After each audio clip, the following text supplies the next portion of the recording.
Bom, e por falar em regime chinês, o presidente Bolsonaro, enquanto réu, no interrogatório de anteontem, por várias vezes pediu para Alexandre de Moraes, o presidente Alexandre de Moraes, ele quis ser chamado assim durante todo o tempo, o presidente Bolsonaro pediu, entretanto não conseguiu êxito em nenhum dos pedidos, para veicular vídeos, não é? Posso veicular um vídeo? Não. Não foi autorizado. Não tem autorização. Não pode. Foram 11 vídeos no total que Alexandre de Moraes proibiu a veiculação desses 11 vídeos durante o interrogatório do presidente Bolsonaro. A Auriverde juntou os 11 vídeos e vai mostrar para você já. Então, veja. Nós juntamos os 11 vídeos que o presidente Bolsonaro pediu autorização para o Alexandre de Moraes, entretanto, negada a autorização, e a Auriverde vai mostrar. Enquanto o Edson prepara ali, são 11 vídeos, vou colocar todos na sequência, são curtos, vou colocar todos na sequência, para a gente poder entender o que o presidente Bolsonaro queria mostrar para o Brasil e o mundo, durante seu interrogatório. Muito bem. Atendendo a pedidos, nós vamos veicular agora os 11 vídeos proibidos por Alexandre de Moraes durante o interrogatório do presidente Bolsonaro. Quais são os vídeos? O que Bolsonaro queria mostrar para o Brasil e o mundo durante o seu interrogatório, inclusive para alicerçar a sua defesa. O primeiro vídeo apresenta o hoje ministro do Supremo Tribunal Federal, Flávio Dino, que acusa existir fraude no sistema eleitoral após perder a eleição para governador do Maranhão.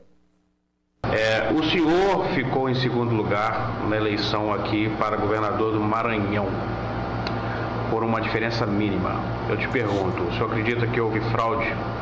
Houve várias modalidades de fraude, algumas já identificadas pela Justiça Eleitoral, pelo Ministério Público, pela imprensa, já foram anunciadas.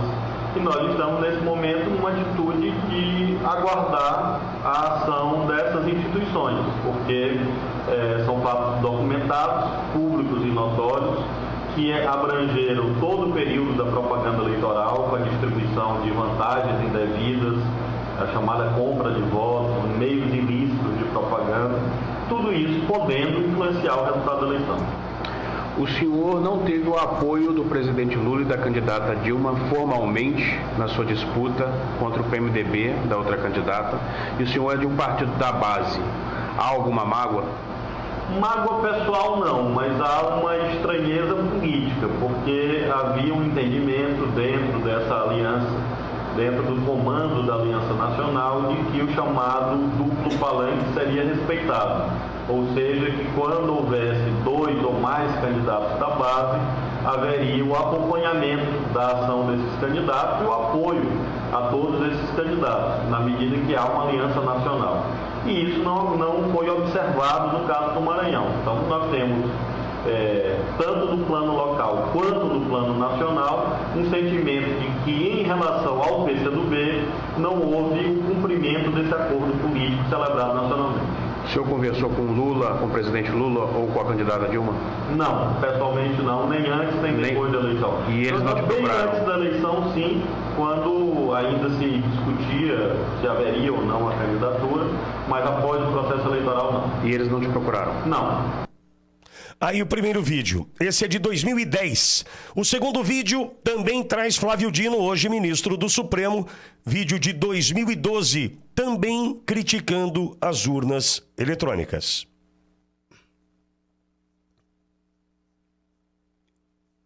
Eleitoral parecia premonição, eu dizia, acolhendo uma proposição do PDT, de que havia necessidade de aprimorar o sistema de urnas eletrônicas no Brasil.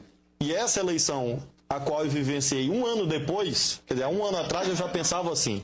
E hoje tive a oportunidade, não gostaria de ter tido, mas tive a oportunidade de ser vítima de um processo que precisa ser aprimorado, precisa ser melhor auditado, precisa ser melhor acompanhado, que é o sistema das urnas eletrônicas.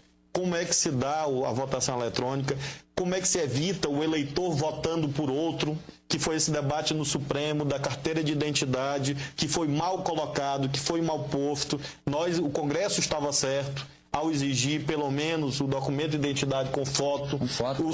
Por quê? Porque evita, diminui as fraudes, porque o caminho seguinte era a Justiça Eleitoral tirar daquele livro de eleitores o número do título. Porque é o número do título ali que permite que o mesário vote pelo eleitor que não foi, ou pelo eleitor que morreu. O que acontece hoje? Das 5 horas da tarde, o mesário verifica lá em consórcio com os fiscais, verifica os eleitores que não compareceram, porque não foram, porque morreram, porque viajaram. Com o número do título, ele libera a urna eletrônica e vota quantas vezes ele quiser. Então, esse é um tema da maior gravidade. E nós estávamos certos na elaboração da lei. Bom, e esse foi o segundo vídeo. O terceiro vídeo, nós vamos agora ao ano de 2015, quando Jair Messias Bolsonaro e Rodrigo Maia celebram a aprovação do voto impresso. O Congresso derrubou o veto do voto impresso. Meus cumprimentos ao deputado Rodrigo Maia, relator do projeto da reforma política, onde acolheu a nossa emenda. Para 2018, a certeza de não mais existirem as fortíssimas suspeitas de fraude por ocasião das eleições. E agora na reforma política eu tive a oportunidade de relatar a emenda constitucional e agora o projeto de lei, em que tive a oportunidade de incluir a questão do voto impresso por ideia, proposta e trabalho do deputado Jair Bolsonaro, que no início desse debate talvez tenha sido um dos poucos deputados que acreditava que nós pudéssemos incluir na emenda constitucional e depois no projeto de lei que tive a oportunidade de também relatar. Então quero agradecer ao deputado Bolsonaro, agradecer ao plenário. A decisão de derrubar o veto do voto impresso é uma vitória da sociedade brasileira, que pode ter o direito, a partir das eleições de 2018, de recontar qualquer uma das urnas. No quarto vídeo, Carlos Lupe, presidente do PDT, que até há pouco era ministro da Previdência Social, fala sobre o voto. Sem impressão do voto, não há a possibilidade de recontagem. O vídeo é de 2021. Desde o surgimento da urna eletrônica 25 anos atrás, nosso líder, nossa referência do partido, Leonel de Moura Brizola, já defendia uma coisa simples de se fazer: a impressão do voto. Para que possa votar lá, apertar o númerozinho do seu candidato, apertar o 12, você vê aquele papelzinho, como se fosse esse papel que a gente, quando paga um cartão de crédito, tem como recibo, cair numa urna transparente e ficar ali guardado. Quando se tiver desconfiança, quando tiver uma votação muito diferente de locais, você pode conferir esse voto. Esse é o segredo de toda a democracia no mundo. A possibilidade de recontagem, a possibilidade de conferência de voto. Hoje, algumas pessoas mais à direita querem defender a impressão do voto. Não é porque eles estão hoje defendendo que nós vamos deixar de defender aquilo que para a democracia é salutar. Já foi aprovado, inclusive, no Congresso Nacional. E o tribunal não quis fazer porque disse, na época, que não tinha recursos para fazê-lo. Não tem recursos maiores para garantir a própria liberdade de expressão e a democracia do que investir na conferência do voto através da sua impressão. Nós do PDT, através do nosso líder Leonel Brizola, fomos quem primeiro falou isso e temos coragem de claramente dizer a todo o povo brasileiro: sem a impressão do voto não há possibilidade de recontagem. Sem recontagem, a fraude impera. Vamos agora a 1º de novembro de 2022. É o quinto de 11 vídeos, esse é o número 5. Eles vão sentir saudade da gente, fecha aspas, frase dita numa coletiva de imprensa. Nós vamos recordar agora.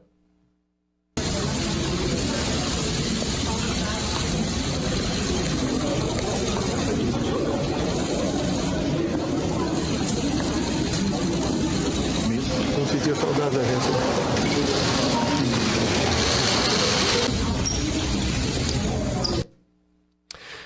O sexto vídeo traz o presidente Bolsonaro alertando para manifestações pacíficas pelo Brasil no Palácio da Alvorada. Vídeo também do dia 1º de novembro de 2022. As manifestações pacíficas sempre serão bem-vindas. Mas os nossos métodos não podem ser os da esquerda, que sempre prejudicaram a população, como invasão de propriedades, destruição de patrimônio e cerceamento do direito de ir e vir. No dia seguinte, 2 de novembro de 2022, Ciro Nogueira anuncia a transição de governo. Vamos acompanhar. O presidente Jair Messias Bolsonaro me autorizou, quando for provocado, com base na lei, nós iniciaremos o processo de transição. A presidente do PT, segundo ela, em nome do presidente Lula, disse que na quinta-feira será formalizado o nome do vice-presidente Geraldo Alckmin. Aguardaremos que isso seja formalizado para cumprir a lei no nosso país.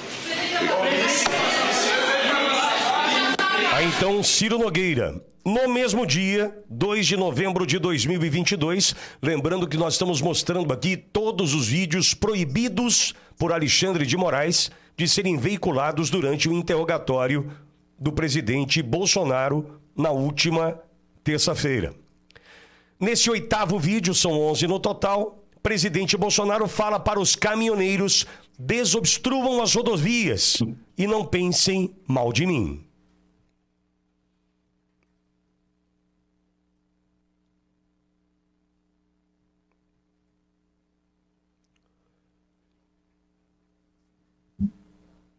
Esse é o vídeo de número 8. Brasileiros que estão protestando por todo o Brasil. Sei que vocês estão chateados, estão tristes, esperavam outra coisa. Eu também estou tão chateado, tão triste quanto você. Mas nós temos que ter a cabeça no lugar.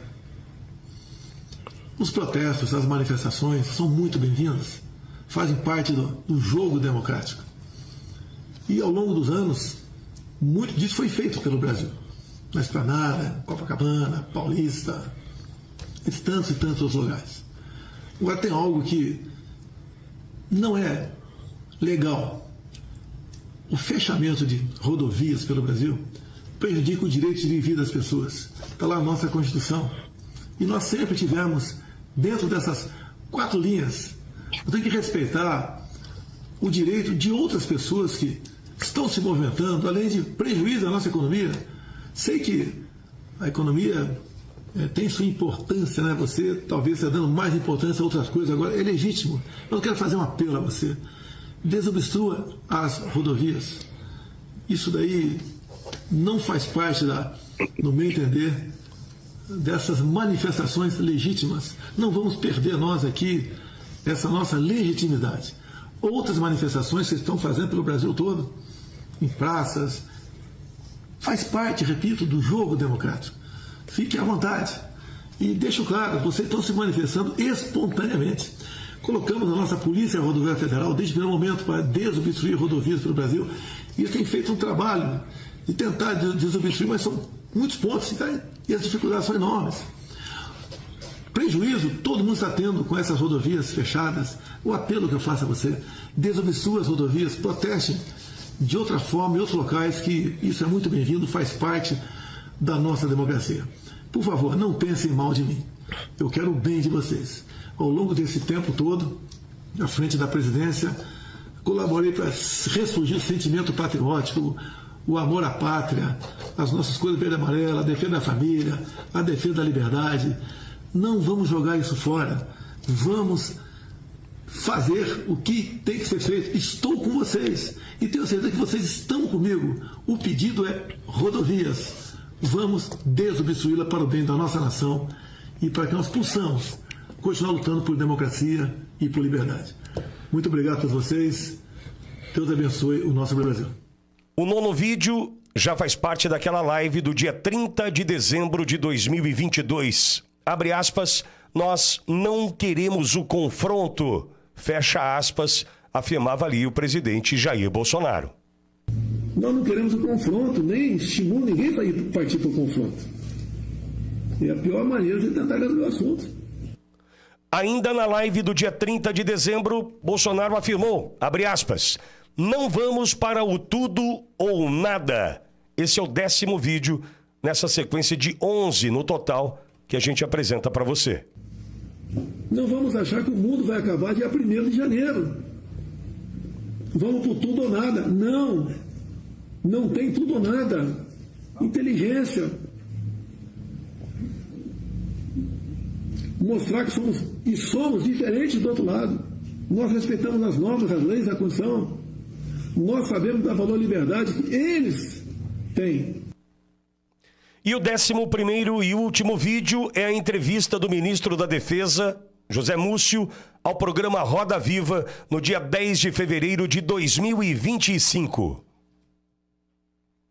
Aí vem a primeira dificuldade. A primeira dificuldade é que os comandantes não me recebiam. No dia 6 de dezembro, eu já estava trabalhando.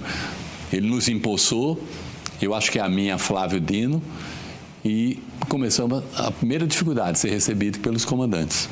Foi quando eu recorri ao presidente Bolsonaro, que estava em Brasília.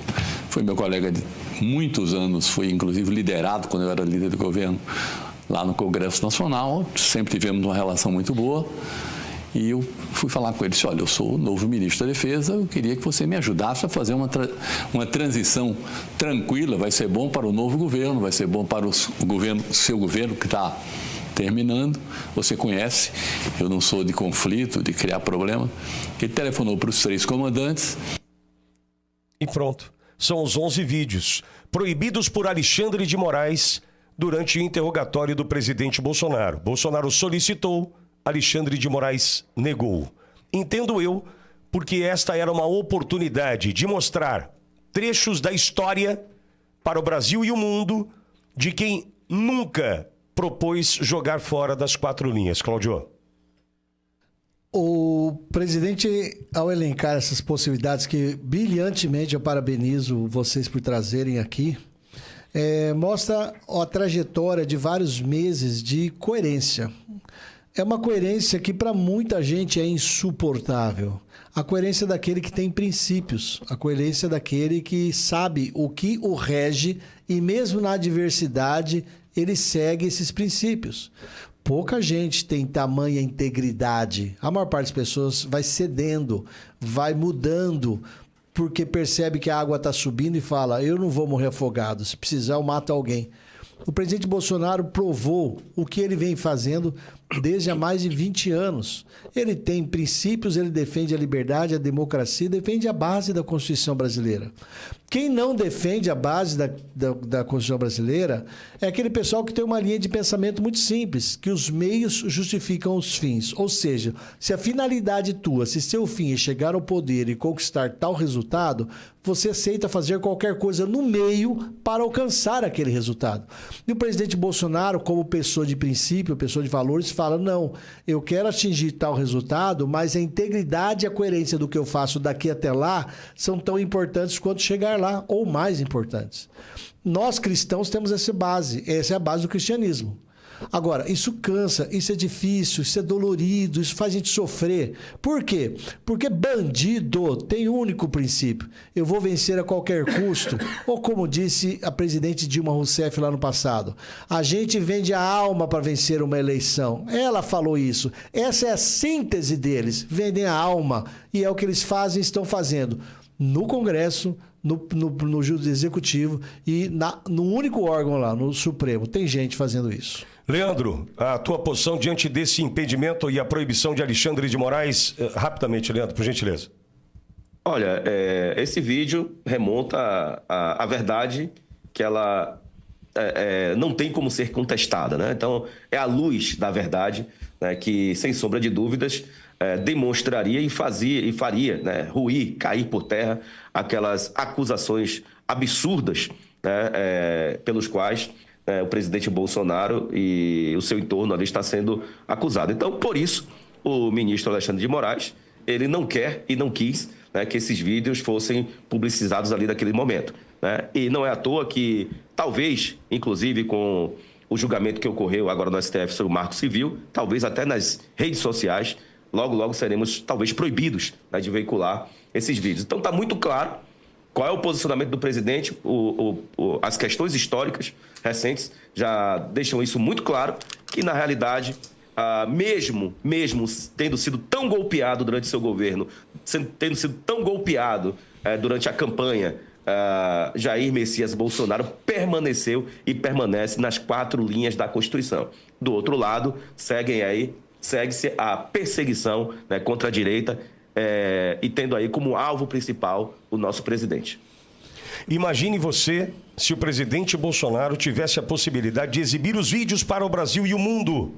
Desmontaria mais uma vez, a exemplo do que conseguiu o Fux, com as suas perguntas dirigidas a Mauro Cid, por exemplo, ou o infeliz Paulo Gonet, né? Diante do que se dispôs a fazer ali, passar vergonha no débito e no crédito, os vídeos também ajudariam a desmontar a narrativa do golpe que nunca existiu. E eu só acrescento que é muito importante mostrar isso que o Flávio Dino fez, que o Lupe fez, que o Rodrigo Maia fez, porque esses são exemplos de pessoas que, para eles, os fins justificam os meios. Eles quiseram o poder. Aí, quando eles perderam e falaram, manipularam e fraudaram. Ah, tá, eu vou fazer igual. Aonde eles estão? Todos eles voltaram à cena do crime, todos conseguiram isso. É a prova de que, quando perguntaram para o Gilmar Mendes, ministro, o crime vale a pena no Brasil? Ele ficou quieto, falou, não sei. Ficou com a cara de Gonet. Deixa eu conversar com o Donato aqui. Cara de Gonet. Adorei. Cara de Gonet.